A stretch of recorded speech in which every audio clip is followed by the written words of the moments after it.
ही आहे birthday girl सावी. सावीचा आज birthday आणि सावी आजीनी बनवलेला लाडू खात आहे. Happy birthday Savi. Happy birthday to you. Happy birthday to you. ओय ओय आवरा पटापटा पंढरपूरला जायचंय ना आपल्याला. जायचं ना मग. तुमचं आवरा ना का माझं आवरलं पंढरपूरला जायचं मग. माझी आंघोळ झाली, तुमची झाली का आंघोळ? आज ऋतुजाचा पण बर्थडे. Happy birthday. थँक्यू. वाढदिवसाच्या हार्दिक शुभेच्छा. धन्यवाद. तर ऋतुजा आणि इकडे सावी. सावी पहा तुम्ही कशी झोपलेली आहे आणखी लाडू घेऊन.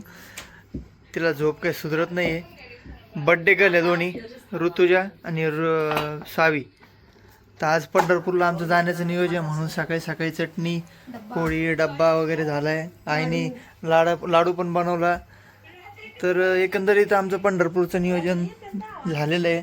सावी सावी पोळी भाजी.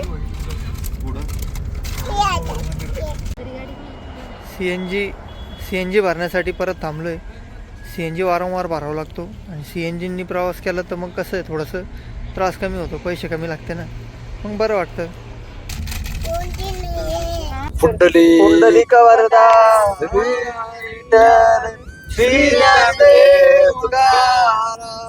पंढरीनाथ भगवान की जय. माऊली ज्ञानेश्वर महाराज की जय. जगद्गुरु तुकाराम महाराज की जय. सब संतन की जय. भारत माता की जय. तर मंडळी आता CNG टाकून गाडी लोड केलेली आहे आम्ही आणि निघालोय पंढरपूरच्या दिशेने. नाना सोबत आहे, त्याच्यानंतर भैया आमचे मोठे बंधू आणि इकडं सावी समोर बसली नानाच्या सोबतीला. सावी इकडे बघ बाळा. हाय कर. हाय हाय कर. Happy birthday. बर्थडे ना तुझा. सावीचा बर्थडे आज आणि त्या निमित्ताने पंढरपूर वारी. बर्थडे गर्ल इथं बसली आहे. Happy birthday Rutuja. थँक्यू. तर कसं वाटतंय आज बर्थडेच्या दिवशी पंढरपूरला जायचं योग आला? चांगलं वाटतंय. चांगलं वाटतं. एका शब्दात उत्तर दिलंय. चांगलं वाटतंय. इकडं आमच्या यांचं कधी असतं 15 ऑगस्टला आहे. ऑगस्ट मध्ये 3 बर्थडे आमच्या घरामध्ये असतात. स्वातंत्र्य दिनाच्या दिवशी यांचा बर्थडे आहे. स्वातंत्र्य झाले सगळ्यांना स्वातंत्र्य केलेलं. आपण नाना सोबत थोड्या गप्पा करू आता. नाना तुम्ही कधी गेले होते पंढरपूरला आता लास्ट टाइम? मागच्या वेळेस 2-4 वर्ष झाले. आज चांगला योग आला आपला. आणि कोणती पूजा आहे आपली? पाद्यपूजा. विठ्ठलाच्या मूर्तीची पाद्यपूजा पण आज बुक झालेली आहे ऑनलाईन. तर त्यामुळे एक आनंदाचं वातावरण आणि योगायोग असा सावीचा ऋतुजाचा बर्थडे त्या दिवशीच ही पूजाचा योग येणं म्हणजे चांगलं आहे. पडशीन बरं का नाही. ऋतुजाला आता फुल घ्यायचं आहे. काय फुलाचं नाव?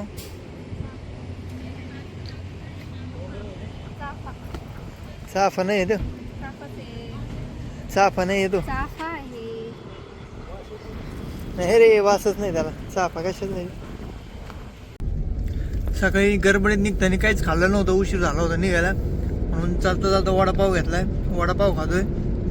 यांनी सगळ्यांनी खाल्ला वडापाव, मी एकटाच राहिलो होतो. वडापाव पा कसा नाही.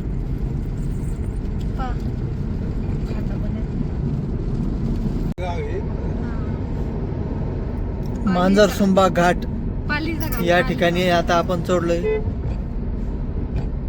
पालीचा आहे का कोणता आहे? मांजरसुंबा पालीचा घाट. हे दरड कोसळू नये म्हणून इथं जाळ्या लावलेल्या आहे वरतून डोंगराच्या. पंढरपूरला आम्हाला 5 वाजेपर्यंत पोहोचायचं आहे आणि त्याच्यामुळं आमच्याकडे टाईम नाही आहे. त्यामुळं चालता चालता गाडीतच जेवण चालू आहे. सावी आता नुकतीच झोपेतून उठलेली आहे. बेसन आहे, ठेसा आहे, भेंडीची भाजी, त्याच्यानंतर भेंडीची भाजी आहे, नाना पण गडबडीत आता जसा वेळ भेटेल तसा आम्ही जेवतोय. भैयाचं जेवण बाकी आहे पण आता तो थांबू 5-10 मिनिटं काहीतरी तेव्हा जेवण करून घेऊ. अशा पद्धतीचा हा प्रवास घाई गडबडीचा.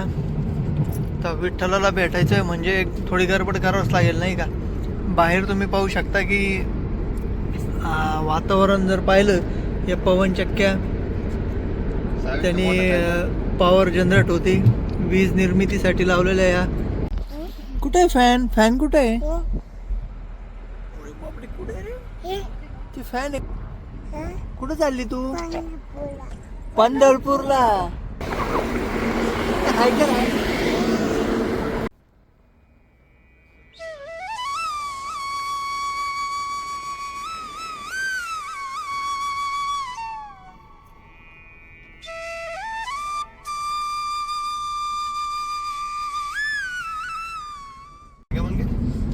शंभर किलोमीटर 70-80 दे. आता जेवण केलं तरी ताकद लागेल. तो हात हवा सावी जोर लगा के कांगी जिंकली. नमस्कार मित्रांनो, सध्या आपण निघालो आहोत एका अत्यंत पवित्र, मंगलमय आणि भक्तीने नाहून निघालेल्या प्रवासाला, म्हणजे श्री क्षेत्र पंढरपूरच्या दिशेने. पंढरपूर म्हटलं की प्रत्येकाच्याच मनात पहिला शब्द येतो तो म्हणजे विठ्ठल. महाराष्ट्राची भक्तिगंगा आणि वारकरी संप्रदायाचा आत्मा मानला जाणारा हे ठिकाण म्हणजे साक्षात स्वर्गच मानलं जातं. गाडी चालवताना आजूबाजूचा निसर्ग आणि हा प्रवास जितका सुंदर आहे तितकाच या पंढरीचा इतिहास आणि आपल्या विठ्ठल माऊलीची एक महती अनुभवणं मनाला एक वेगळी शांतता आणि ऊर्जा देऊन जातं. म्हणूनच आजच्या या व्लॉगमध्ये आपण पंढरपूरचा इतिहास थोडक्यात जाणून घेणार आहोत. पंढरपूरचा इतिहास पाहायचा झाला तर भीमा नदीच्या तीरावर वसलेलं हे अतिशय प्राचीन शहर आहे. पंढरपुरात आल्यावर या भीमा नदीचा आकार एखाद्या अर्धचंद्र सारखा होतो आणि म्हणूनच इथे तिला अतिशय प्रेमाने चंद्रभागा असं म्हटलं जातं. आता पौराणिक आणि ऐतिहासिक संदर्भानुसार पंढरपूरला पूर्वी पुंडरीकपूर किंवा पांडुरंगपूर असंही म्हटलं जायचं.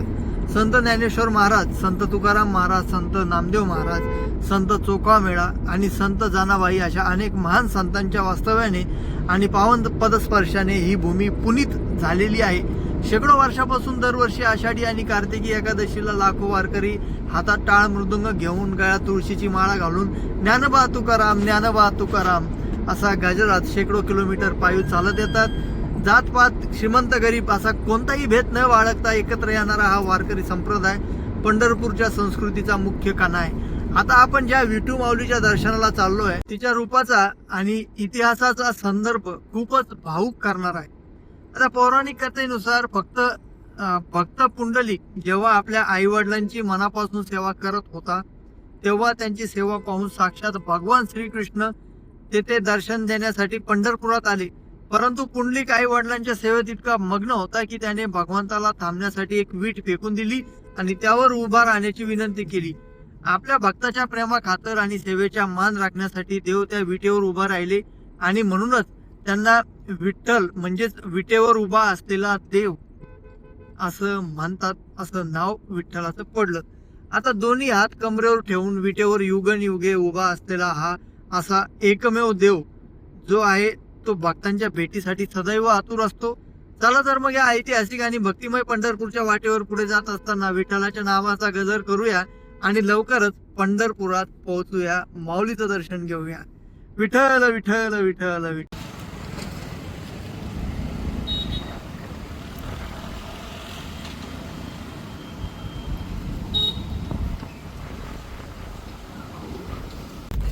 Continue on National Highway 465 for 28 kilometers. मस्त मसालेदार पेरू आहे. नानाच्या हातात पण पेरू आहे. बाया पण गाडी चालवत आणि पेरूचा आस्वाद घेतोय.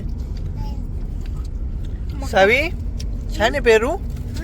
हा छान आहे यम्मी यम्मी यम्मी. मक्का खायची का सावी?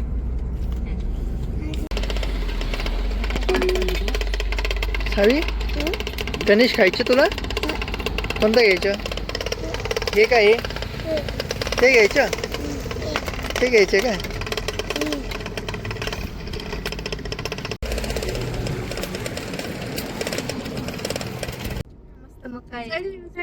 आमची घरी एक शांता नावाची बकरी आहे. ती दिवसभर कुरुम कुरुम चरत असते आणि त्याच पद्धतीने आमचा आज हे जे आता मक्का चरणं चालूच आहे. निघलो तर वडापाव खाल्ले, त्याच्यानंतर जेवण केलं, त्याच्यानंतर पेरू खाल्ले आणि आता हे मक्का म्हणजे बकरी सारखं कंटिन्यू जे चरणं आहे ते आमचं सगळ्यांच चालू आहे. शेंगा पण आहे. हा, भुईमुगच्या शेंगा पण आम्ही भाजून घेतलेल्या आहे. शेंगा आहे. हा, तुला सगळ्यात जास्त काय आवडलं आता याच्यातलं? मक्का, शेंगा, वडापाव का आपलं घरचं जेवण? तेल नाही आणलं. काय खात आहे भाईयाचं पण मक्का खातं चालू आहे. आणि बघ त्याच्या खाली दगडी हा सावी पाणी बघ ना.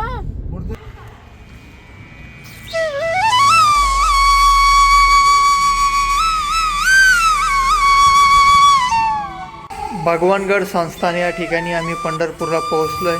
त्या ठिकाणी आम्हाला ही रूम चेंजिंगसाठी वगैरे आता मिळालेली आहे आणि आता आवरून सवरून जे आहे थोडंसं फ्रेश होऊन प्रवासामुळं थकलो आहे, तर आता थोडंसं फ्रेश होऊन आम्ही विठ्ठलाच्या पद्यपूजेसाठी जाणार आहोत. मोठी अशी ही रूम आहे, तुम्ही पाहू शकता.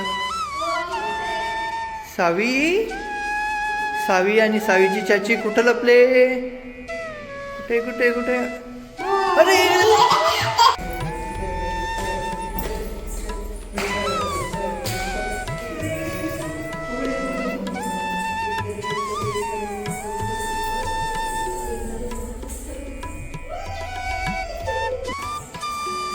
चल चल चल.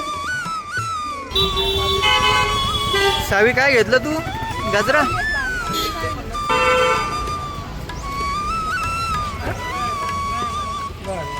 सावी इकडं बघ, इकडं बघ, इकडं बघ, इकडं.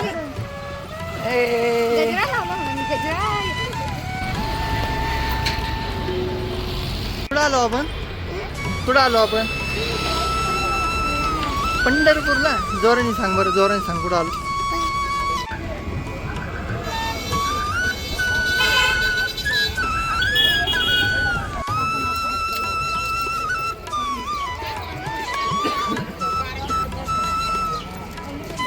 हे द्वारकाधीश मंदिर, शिंदे सरकार वाडा. मोठा असा हा वाडा आहे.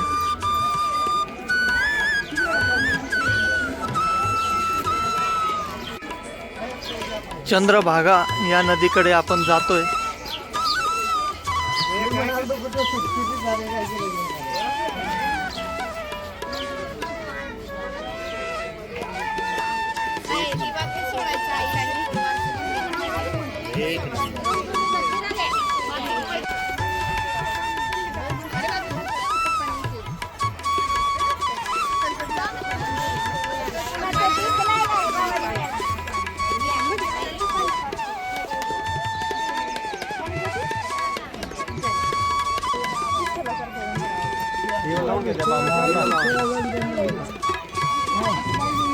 ते पांडुरंगाचा तिकडं लक्षात ठेवा. इच्छेल लावलं म्हणजे इच्छेल होत नसतं. हा, हे वारकऱ्याला त्यांचं म्हणतो प्रसिद्ध आहे. की देव हरी पांडुरंग हरी राम कृष्ण.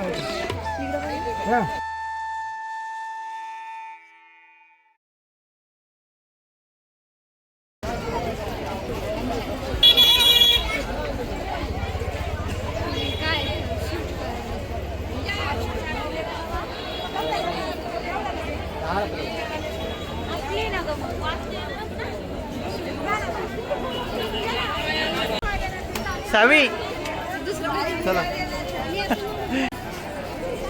चांगला आहे का गंध? चांगला दिसतो, चांगला दिसतो.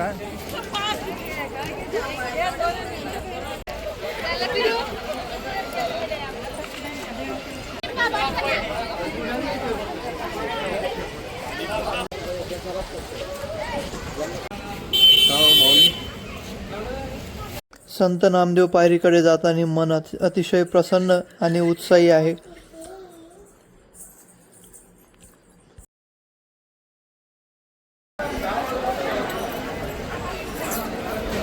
आमची नुकतीच आता विठ्ठलाची पद्यपूजा झालेली आहे आणि आम्ही बाहेर आलोय. आतमध्ये मोबाईल अलाउड नव्हता, त्यामुळे आम्हाला कोणताही फोटोशूट किंवा व्हिडिओ काढता आले नाही. पण पद्यपूजा एकदम व्यवस्थित पार पडली. तर मन अतिशय प्रसन्न आणि शांत वाटतंय. खूप दिवसांच्या नंतर विठ्ठलाचं अशा पद्धतीने शांततेत दर्शन जे आहे ते घेता आलं.